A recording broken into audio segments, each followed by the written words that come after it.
Welcome back to our channel. നമ്മൾ കൂൺ കറിയാണ് ഉണ്ടാക്കുന്നത്. കൂൺ കറി ഉണ്ടാക്കിയതിൻ്റെ വീഡിയോ അപ്ലോഡ് ചെയ്തിരുന്നു, പക്ഷേ കംപ്ലീറ്റ് ആവുന്നതിന് മുമ്പ് അത് സ്റ്റോപ്പായിപ്പോയി. അതുകൊണ്ടാണ് നമ്മൾ വീണ്ടും അത് എടുക്കുന്നത്. എന്ന് പറഞ്ഞാൽ ആദ്യം കൂൺ കറി ഉണ്ടാക്കാൻ വേണ്ടി നമ്മൾ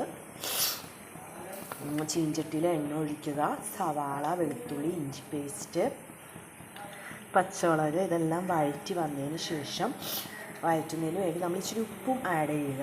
അത് വഴറ്റി വന്നതിന് ശേഷം നമ്മൾ പൊടികളായ മഞ്ഞൾപ്പൊടി, മുളക് പൊടി, മല്ലിപ്പൊടി, മസാലപ്പൊടി, ഞാൻ കുറച്ച് കുരുമുളക് പൊടിയും ഇട്ടിട്ടുണ്ട്. ഇതെല്ലാം കൂടി ഇട്ട് നന്നായിട്ട് വഴറ്റുക സവാള. അത് കഴിഞ്ഞതിന് ശേഷം നമുക്കൊന്നല്ലെങ്കിൽ തക്കാളി ചോപ്പ് ചെയ്തിടാം, അല്ലെങ്കിൽ ഞാൻ ഇതിനകത്ത് തക്കാളി അടിച്ച് ചേർക്കുകയോ ചെയ്തത്. അതും ചേർത്ത് ഇളക്കിയെടുക്കുക.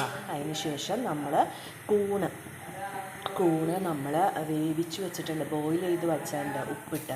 അത് നമ്മൾ ഇതിനകത്തേക്ക് ആഡ് ചെയ്യുക. ആഡ് ചെയ്തതിന് ശേഷം നമ്മുടെ കയ്യിൽ ടൊമാറ്റോ ഉണ്ടെങ്കിൽ ടൊമാറ്റോയും കൂടി ഒന്ന് ആഡ് ചെയ്യുകയാണെങ്കിൽ നല്ലതായിരിക്കും. ഞാൻ ഇതിനകത്ത് ഇച്ചിരി ബട്ടറും ആഡ് ചെയ്തിട്ടുണ്ട്. ബട്ടറൊക്കെ ഓപ്ഷണലാണ്. ബട്ടറും ടൊമാറ്റോയൊക്കെ നിങ്ങളുടെ വീട്ടിൽ ഉണ്ടെങ്കിൽ മാത്രം നിങ്ങൾ ചേർത്താൽ മതി. അപ്പോൾ മല്ലിയില ഉണ്ടെങ്കിൽ മല്ലിയില ഇടുന്നത് നല്ലതാണ്. ഞാൻ മല്ലിയില ഇല്ലാത്തതുകൊണ്ട് കറിവേപ്പിലയാണ് ഇതിനകത്തേക്ക് ഇട്ടേക്കുന്നത്.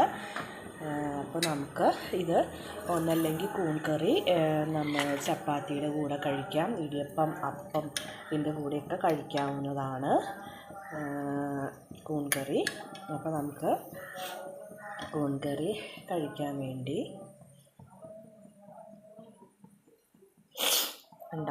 ഇടിയപ്പം ഞാൻ രാവിലെ ഉണ്ടാക്കിയിട്ടുണ്ടായിരുന്നു. ഇടിയപ്പവും കൂൺ കറിയാണ് ഇന്നത്തെ ബ്രേക്ക്ഫാസ്റ്റ്. ഇതുപോലുള്ള ചാനൽ കിട്ടുന്നതിന് വേണ്ടി ഈ ചാനൽ സബ്സ്ക്രൈബ് ചെയ്യുകയും ലൈക്ക് ചെയ്യുകയും ചെയ്യുക.